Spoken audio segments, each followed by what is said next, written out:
everybody, and thank you for tuning into episode 4 of the Rotunda Show. I'm Paul Elder. And I'm Megan Kozik. We begin the broadcast by talking about the veterans of Longwood University. They created an organization called the Longwood Student Veterans, and it has been approved by the SGA. I stopped by a cookout of theirs to talk to them about future plans. The Longwood Student Veterans organization meets a couple times a month at the Sunchase Grill. Here's what they had to say. I'm here with Greg Servo. Greg, what position do you have with the club? Pretty much myself and 2 faculty members, we started the Longwood Student Veterans organization. We're here to help current military guys, transitioning military guys, just adjust to college life, awareness of military benefits, health care, the GI Bill. I think one of the important things to realize is anyone who's gone overseas and is coming back experiences a sort of readjustment period. And that's what a lot of these folks are going through is basic readjustment. And then the other things that they have to deal with are the stress reactions from actual combat. So they're similar to students. They're also a little bit different. We've got the Virginia Wounded Warrior Program is basically mandated by the state from the governor's office to be in existence, and they are using us as a pilot program. So we identify certain needs, and they are taking what we've identified and applying it to their program. To like you said, we're the first organization in the state to do this. So, do you think there are more veterans on campus that would like to join a club but just haven't come forward yet? Well, we found out that there's basically like 40 other people as well, but none of them have come forward, so we're trying to work on it, trying to make the group a little bit bigger so they feel more comfortable in coming out. I mean, we don't know if they're veterans or not, but they are getting GI Bill money, so hopefully we'll find out in the future. Just come on out. It's like you might be missing a sense of camaraderie. That's essentially a couple years later. That's what I experienced, and I wanted to do something for other guys. It doesn't matter, your political affiliations, I guess, or what have you. It's going to help you out. You need to take control of like your physical body as well as your mind. You don't have to like suck it up anymore. You got to take care of yourself. That's why you're going to college. This is Paul Eldert reporting for the Rotunda Show. It looked pretty cold out there, Paul. I bet you could have used some gloves. Yeah, it was very, very cold. With exams fast approaching, I went to Greenwood Library and talked to some students about how they deal with the stress of exam week. Okay, what's your name? Keisha Johnson. And how do you prepare for exams? I actually take it just one exam at a time, try not to get too stressed out, study for a couple of hours, take breaks by watching TV, going to the student union, or just hanging out. Do you get stressed very easily? Depends on the exam. Foreign language, absolutely. How do you deal with that stress? Take a very, very hot shower. That normally helps. Great, thank you. What's your name?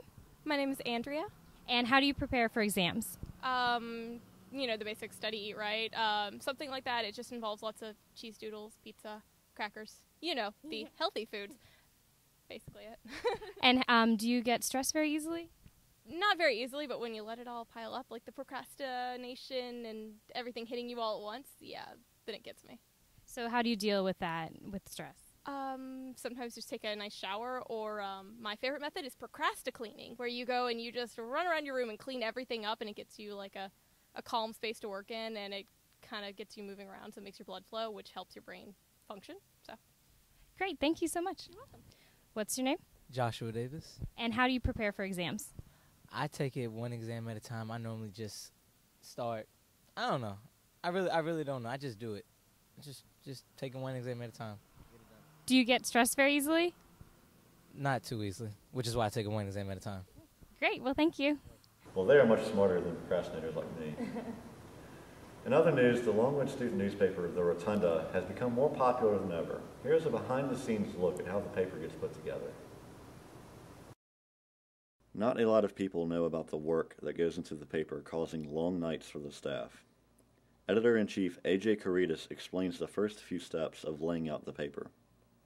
Tim would get the stories on Wednesday night. He would start editing them on Wednesday night. Stories that aren't timely would be able to be put in the paper Friday, Saturday, and Sunday. We rank the stories of importance on the Tuesday, and whatever we've placed that we feel like could go on the front page, we will either pull from the inside of the paper or we'll save to put on the front page, which is usually done Tuesday night. We're generally here till, sometimes 2 a.m., sometimes 4, sometimes tomorrow. The late nights don't really bother me at all.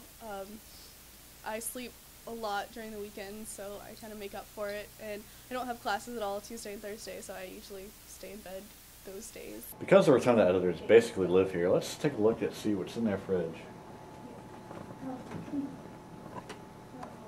Got macaroni salad, more macaroni salad, water, Coke, and a cup.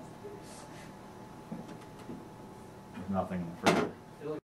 Due to the lack of food in the Rotunda office, someone usually makes a late-night McDonald's run.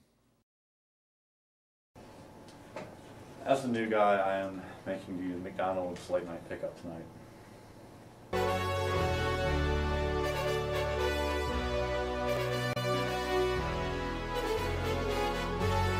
Yes, but without ice. Would that be all, sir? Yes, please. Your total is $19.53. As you can see, the Rotunda staff is very hungry for 11:30 on a Tuesday night. They've worked hard for this food, so hopefully they will enjoy it.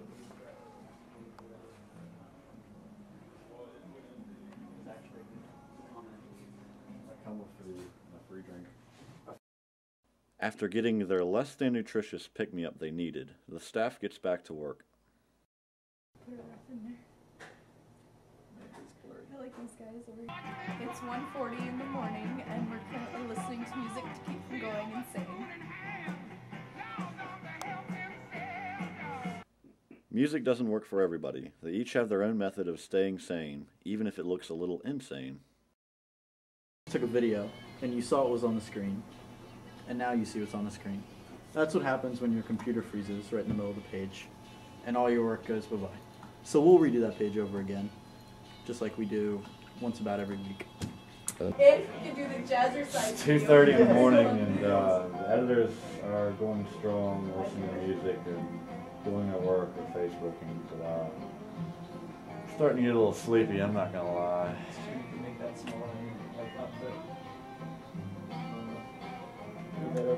Once we are done laying out the paper, we will burn the PDF files to a CD, and then we will take that CD and go to the Farmville Herald whenever we finish. Slide it under the door at whatever time of night that is, and the next morning we get a call, usually between 12 and 2 o'clock, telling us that the paper is ready and that they've printed it. And then we bring it here and we distribute it to the campus. The final product sometimes has unexpected problems due to issues with the Farmville Herald. This is what we originally had planned for the front page, and this is how it turned out. I'm not sure how it turned out that way, but that's what happens. Apparently the Herald had problems printing it the way that we had it designed when we put it in Quirk. So that's how it came out in the paper. And it usually happens about once a week that we find something that we had no idea was going to come back the way that it does. But I guess that's what you have to live with. So the next time you pick up a copy of the Rotunda, keep in mind all of the work that gets put into it. This is Paul Eldert reporting for The Rotunda Show. Well, that's all for this episode of The Rotunda Show, but be sure to keep checking therotundaonline.com for future episodes.